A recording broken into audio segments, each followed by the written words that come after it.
Welcome to Real Talk with KMG. This week we're going to talk about the market. So we're getting close to the end of the year, and I think everybody's just asking a little bit as to whether they should buy, sell, and what the market looks like as we get closer to the end of the year. So we just want to be able to answer some questions about it. So we're through the election, which is good, and I think that that's kind of calmed things down a little bit. I think that rates, honestly, I'm not even sure. Rates have kind of settled down a little. We've seen them gone back up, but I think that after the year, at the beginning of the year, we might see them come down a little bit, is what we're hoping. I think that we usually see things slow a little at the end of the year, but I always say that right now we always have some buyers at the end of the year, but it's always serious buyers, right? So it's never a bad time to list your house. If I am going to list a house, I generally won't do it right before Christmas. So what we're anticipating for 2025 is all the experts are saying that we're looking at another COVID year. Now, whether that's going to be exactly what the previous COVID year looked like with, over asking and appraisal waived, crazy market that we saw, right? I don't know that we'll see exactly like that, because I don't think we're going to anticipate rates at 2 or 3%. I honestly don't think we'll ever see that again. But what do we know, right? We know what caused that market was extremely low inventory and a influx in buyers. And that's probably what we're looking at again. We're already seeing buyers coming back into the market. I think we finally have a little bit of some stability in the marketplace right now because we're through the election, which, regardless of how you voted, I think that it kind of caused some stability in the market, right? It kind of calmed things down a little bit.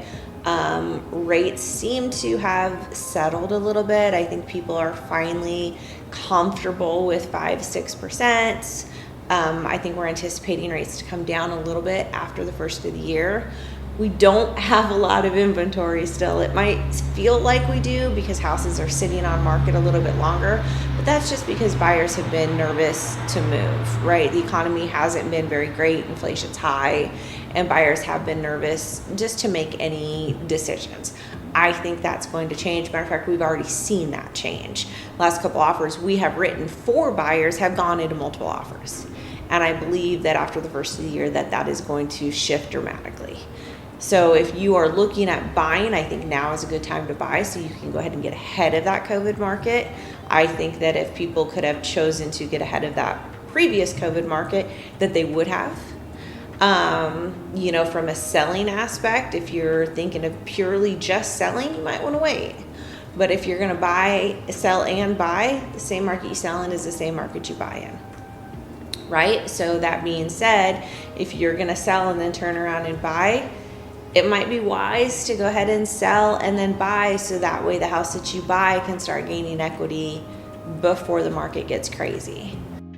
That's good. Yeah, I mean, you just said that you told someone who wanted to sell, one of our previous clients, 100%. to wait. So Correct. Yeah, because they're only going to sell. Yeah. Right? They're not going to sell and then turn around and buy in the same market. Mm-hmm. So if that's what you're looking at doing, you might want to wait a few months, because we do anticipate it to shift back to a very strong seller's market. Yeah, and not a lot of realtors would say that, like we talked about. Correct. They would just say, let's just go. Let's just keep going. Right, let's just go. But I also did advise another client that is wanting to sell and turn around and buy. We might want to put your house on the market now so that you can buy, so that you're not also a buyer in this crazy seller's market, right? Because then that way they can sell, take the equity that they're sitting on and buy, and basically you're just moving that equity, and then you're not a buyer in the crazy seller's market, but you have a house already purchased pre-COVID market, if that makes sense. Exactly. Like if they sell their house, they have a place to move to, and they're not just waiting. Correct. So that's, where they're anticipating the market to go, and we're already seeing it.